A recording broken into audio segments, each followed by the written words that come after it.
So is there a distinction between agency and things like control, optimization, autonomy? Irreversibility is a big one that comes up in thermodynamics and StatMech.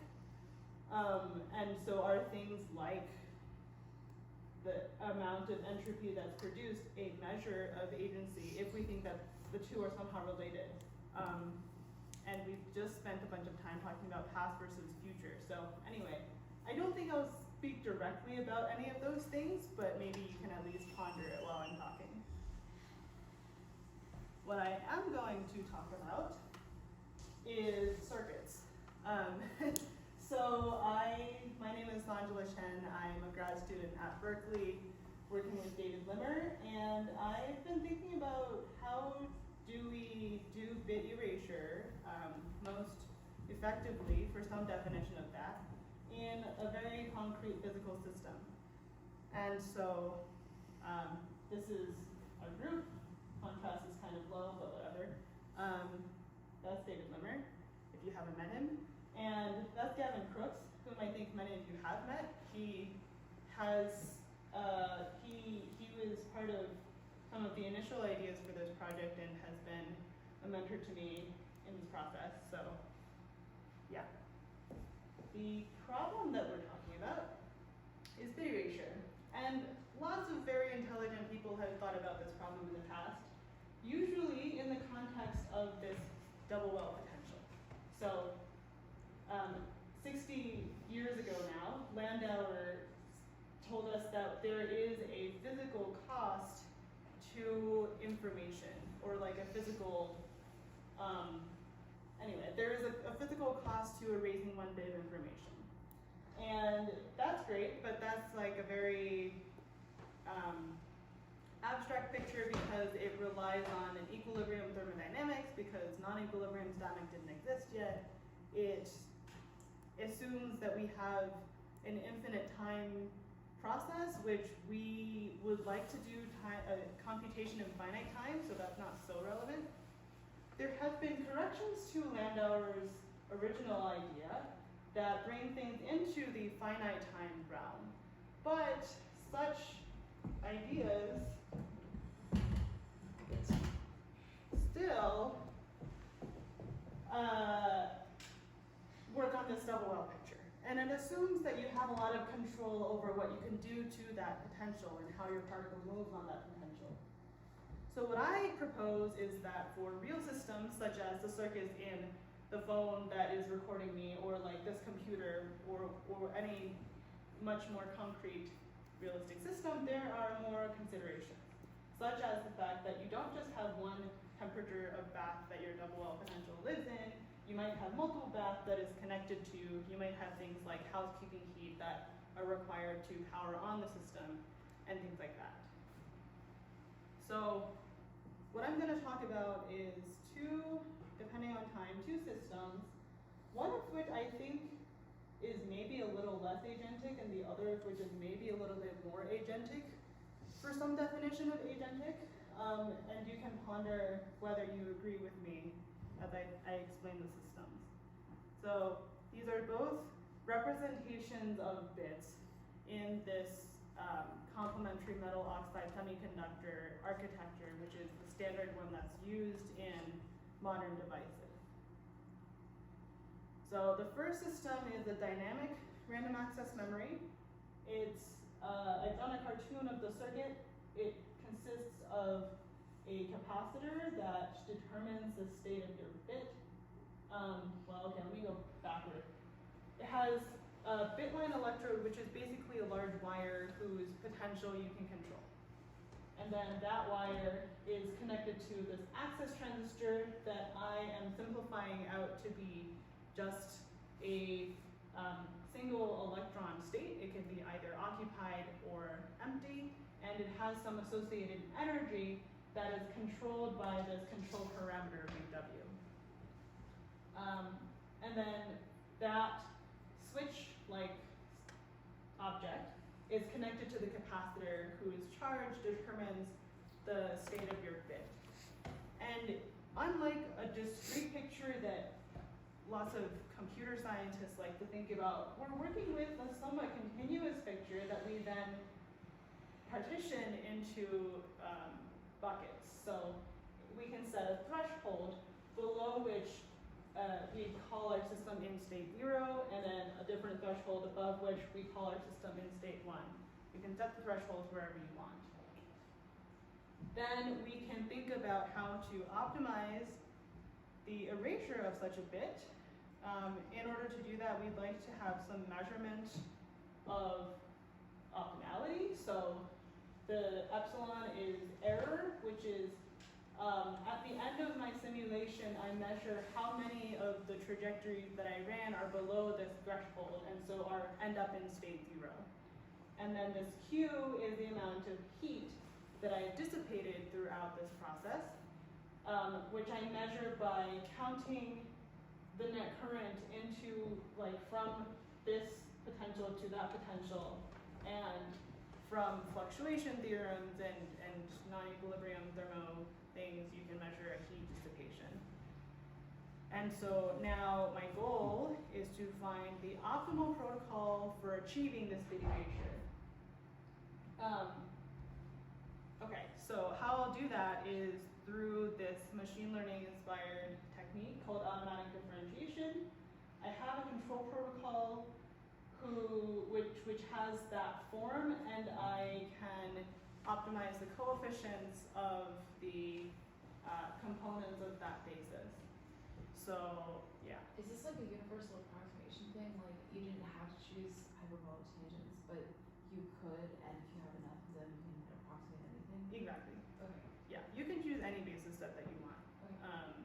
It was just convenient to use this one. Wait, why was it convenient to use that one? Out of curiosity.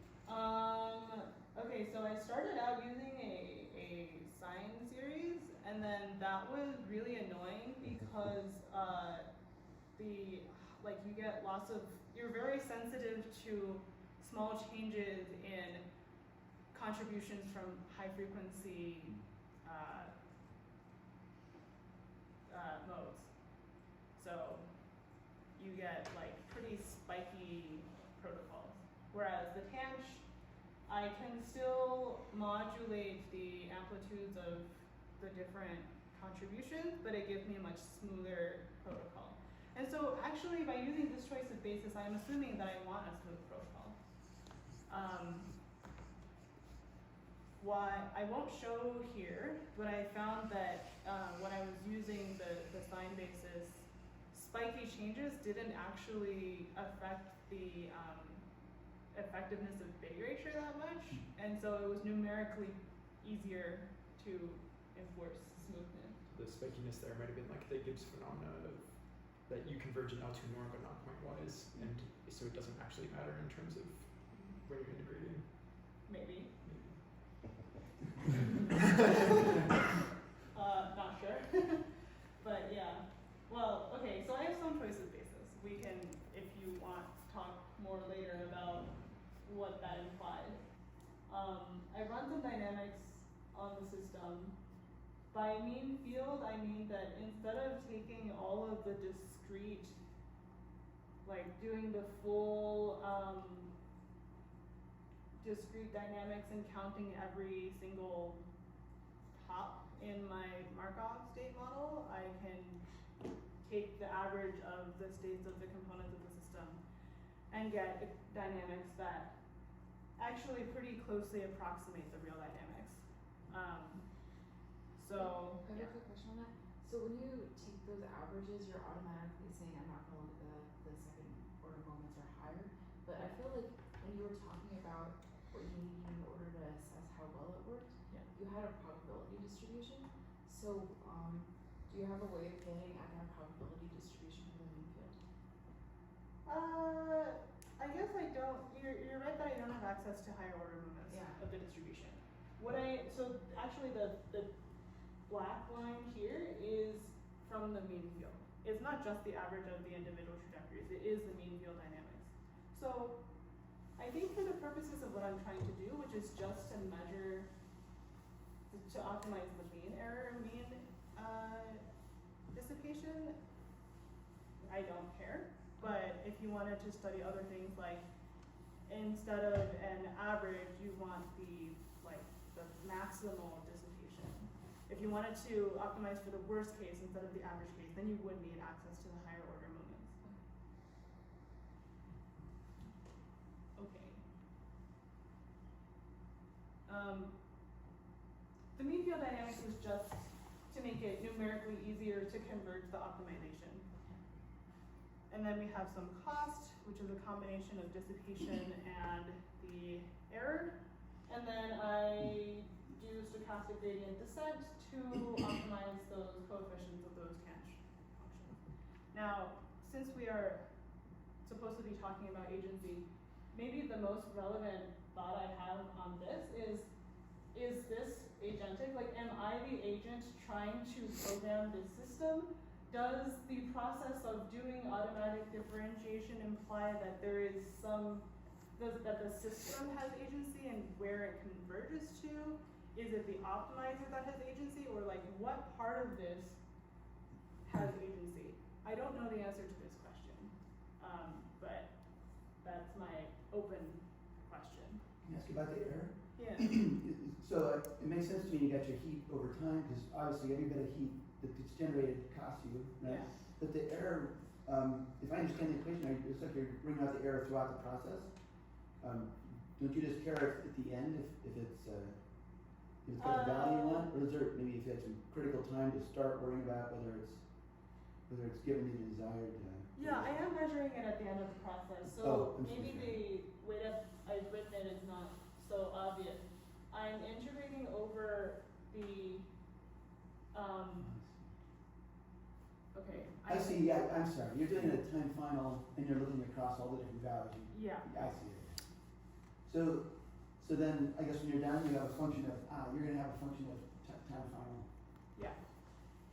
Yeah, so I have, so maybe a clear way to write it. No, But they're I at just time misread it. Yeah. So I am just, at the end, counting, where is my probability distribution over the voltage space. That's bringing back, I guess, to Sarah's question about using the probability distribution. If you only have access to the low moment, the first moment, then aren't you kind of missing the fluctuations that would basically, you're underestimating the error here? Yeah, that's true. So I guess I'm assuming that the error is symmetrically distributed around the mean, and that's a good approximation of the average behavior. But I'll reiterate that this does not give me a worst case scenario. So there could be rare fluctuation. If my distribution is skewed one way, then this would be a bad measure of effectiveness or error.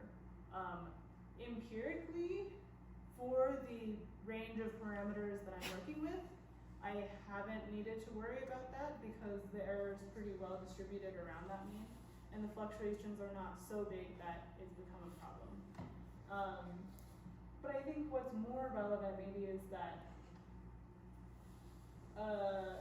well, maybe it's just a choice of what I'm optimizing over. For the purpose of optimizing average error, this works fine. And for the purpose of understanding how different protocols affect the system, I can still learn something by just looking at the average. But then I think it becomes an engineering question of what are you actually trying to optimize if you wanted to access higher moments. Okay, so that's Or you what want to, emphasize controlling subsets of trajectories yeah. that lead to error. Just to Sorry, improve what? accuracy. Can you repeat that? I just didn't quite catch. Just that you focus on a certain bundle of trajectories that Yeah. lead to error. Yeah. So, and those will be out of the tails. It's one reason to do tail analysis is to make your device more Yeah. accurate. Yeah. Okay. So, I'll spoil the punchline a little bit and say that this system, well, okay, I won't spoil the punchline yet. I get an optimal protocol, if I start from different leads. Turns out the landscape is somewhat rough, and so if you start in,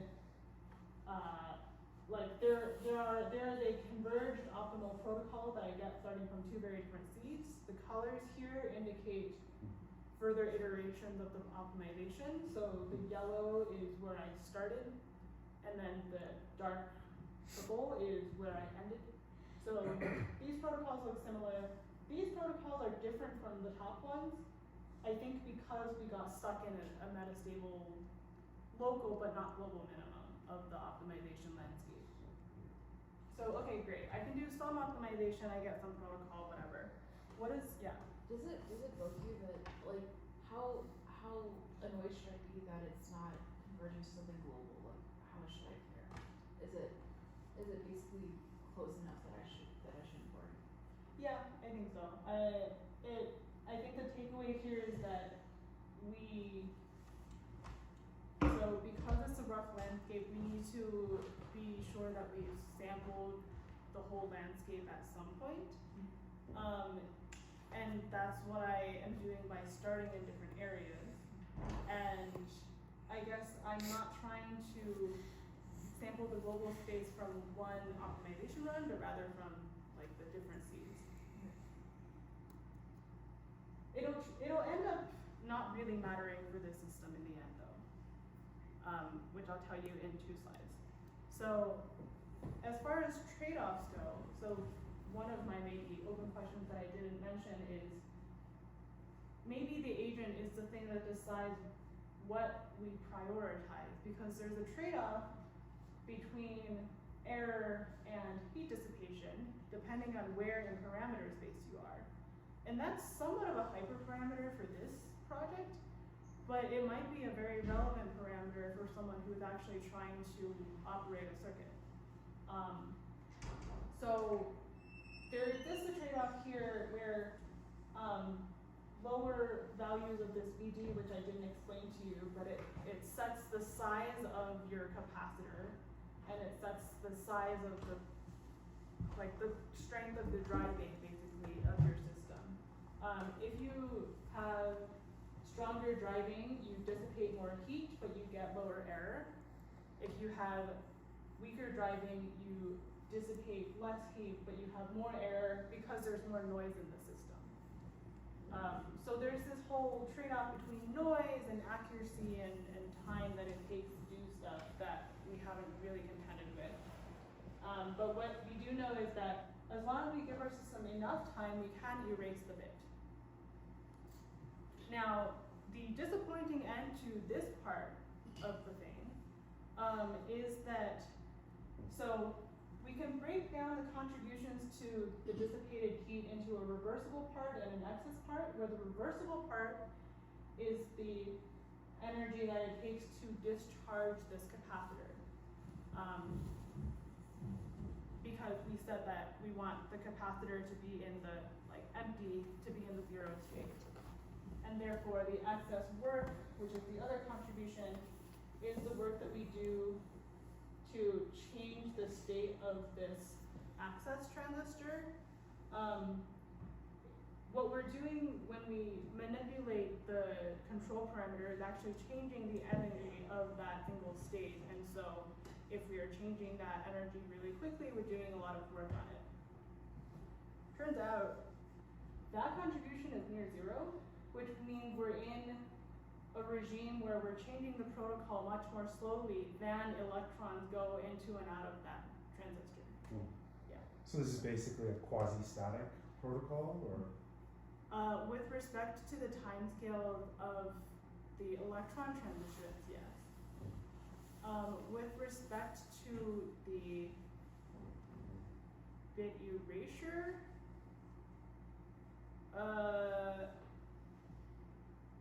I guess still yes. So, right. The point that I'm trying to make is that this is an equilibrium-like system. Because even if you seed if you use different protocols, you still end up in a pretty similar regime of dissipated heat at the end. So I don't think it's quasi-static though, because, well, maybe it's just a choice of words. It's quasi-static with, there's different timescales in the system. And so it's quasi-static with respect to the timescales of individual electron hops. It's not quasi-static with respect to the timescale of capacitor discharge. Hmm. So yeah, so there's just these different timescales that we have to talk about. So right, for this system, it ends up that even if we change the protocol, it still sort of does the same thing. The only thing that it can do is charge or discharge the capacitor. So we even have limited agency in how we can affect the system, I think, because of the way that it's set up. Maybe here it's somewhat of a disappointing conclusion, but I think we've learned that because we have an equilibrium-like system here, the most we can hope to do is have it relaxed to its equilibrium state. And so maybe that shouldn't be so surprising. I'm just trying to understand where the roughness of the landscape, as you call it, is coming from. It has to do with the different time scales become comparable, or kind of competing against each other, different mechanisms? I think it's because the protocol is not unique. So, Right, well, okay. sorry, Use what that, I mean right. to say is maybe there are some relevant, what's the best way to show this? Well, there's only one relevant action, which is that you need, okay, let me show the protocol.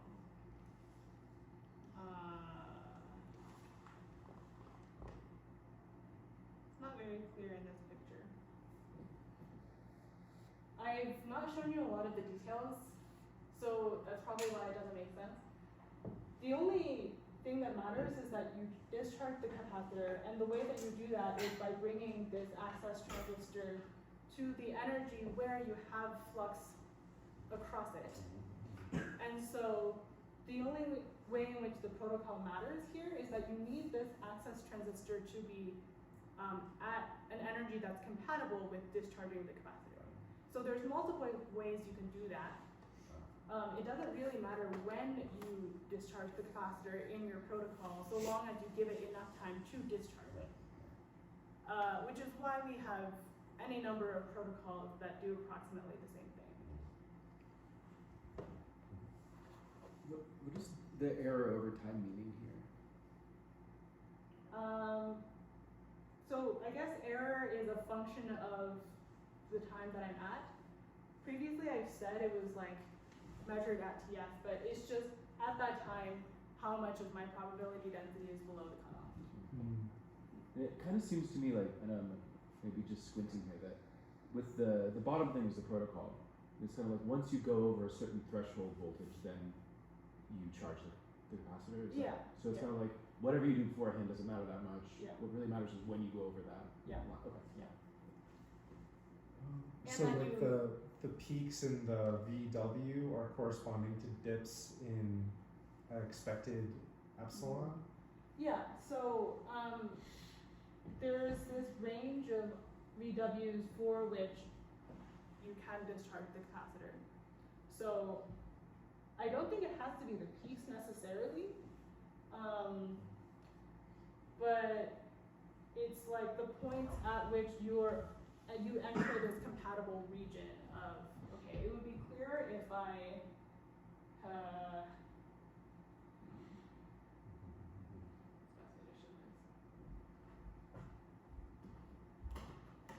so,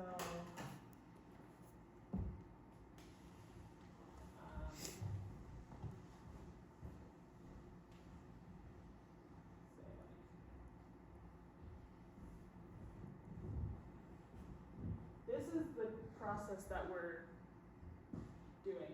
This is the capacitor. This is the bit line or bath. We just need this energy to be conducive to this channel.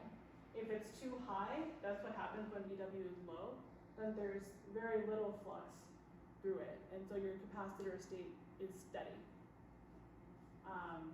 Conversely, if it's very low, which is what happens when VW is high, there's also very little flux because now jumping out of the transistor is slow. So the only thing that matters is that your energy is compatible. Okay, but I'm running short on time and I want to at least mention the more interesting system. Mike, I'm skipping the linear response stuff, but I'm happy to tell you about it later. So the non-equilibrium system here, now I think we have more agency over what we do with it because there are multiple channels through which electrons can flow.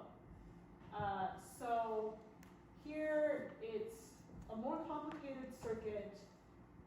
We still measure the state of the capacitor as the state of the bit, but now there's a coupled state where this is, okay, these are NOT gates. So if you have a 0, the NOT gate turns it into a 1, and then the second NOT gate turns it back into a 0, which means you have two stable states, a 1-0 couple or a 0-1 couple. And those are the states of your single bit. And now there's multiple ways that electrons can flow through this system. And so now we can still set thresholds for what we call 0 or 1. But the important thing here is that now this dissipated heat doesn't reach a plateau. It continues to have a positive slope over time. So this is a hallmark of this being a non-equilibrium system. So because electrons go from between different electrodes that the system is connected to, we have actually a cost of going towards the quasi-static limit.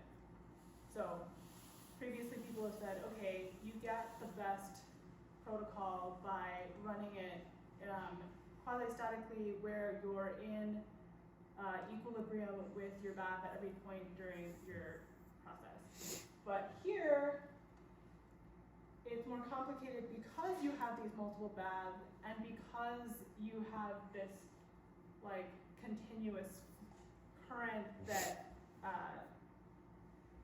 means that you don't want to run for as long as possible. You actually want to run for as short as possible. And so this is the kind of thing that complicates physics when you actually look at concrete systems rather than abstract pictures. And I think that's something that is maybe not appreciated by a lot of people. So that's why I wanted to bring it up here. If we can still break it down into this reversible contribution and a housekeeping, well, okay, now there's reversible and excess and housekeeping contributions, where excess is still the work that we do in changing the energy of these different transistors. But now, the most important contribution is the housekeeping one, especially at long times, because that's just like a linear addition to your cost function, yeah. But, so your vertical doesn't affect housekeeping heat? It does. It is hard to separate the contribution, the effect on housekeeping heat versus other parts of the system. But whatever you wind up, no matter how you break it up, in terms of what you call it, can you calculate what the total amount of, the total cost is? Yeah, so we're still optimizing for total heat. Oh, We're not okay. actually breaking it up. It's just convenient to think about what the different contributions are. And so I actually want to say that it is justified to minimize total heat as opposed to just excess heat or housekeeping heat. Because lots of people want to isolate excess heat and then minimize that. There's like lots of literature on how do you minimize excess work, excess heat, whatever. But yeah. Yeah, I mean, I guess whether or not exactly in this system, in many sophisticated agentic systems, we have some kind of housekeeping type thing of like homeostasis, and I think this is a nice example, and I think what partly you were getting at, this kind of suggests a reason why agents should use like bounded rationality. Don't take forever, because it's going to require a lot of meals to go forever. So like at some point, you have to have this trade-off with your resources, and like this is good enough. and like you shouldn't spend more hamburgers on this. Yeah. Oh, there's another way to say it. Well, why this housekeeping stuff? Well, it turns out that in some systems, especially nonlinear ones, the more functional behaviors are far from equilibrium, and it costs energy to stay there to become more functional. Yeah. Yeah. Yeah. So once you have non-equilibrium systems, things get much more interesting. Yeah. Do you think non-equilibrium is necessary for agency? Oh. Let's just say yes. I guess that's what I'm implying. I think yes, because if you have equilibrium, well, maybe this goes back to your particle analogy. The most it can do, I'm saying, is relax to its equilibrium state. You could argue that relaxing to its equilibrium state is following some set of rules. But then I would say, where do those rules come from? And it seems like in my system, by defining what I call a zero state, by pre-charging, I didn't tell you this, but by pre-charging that bitline electrode, I am imposing that zero state on the system, and then the system is just relaxing to the state that I have imposed on it. And that's not agency. Maybe. Maybe. I think it's less interesting than non-equilibrium. I agree. Yeah, so depends on who you ask, but so right. The rest of this is just, there are other trade-offs, and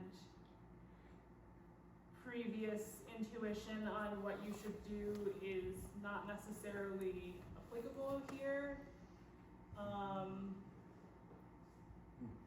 There is still, because of this thing that you just need the energy to be compatible for discharging the two capacitors, you can have multiple ways of achieving the same thing. But yeah, I guess I am saying that non-equilibrium is more agentic than equilibrium. Good. We can discuss that if you would like, but I think I'm over time, so yeah, thank you all.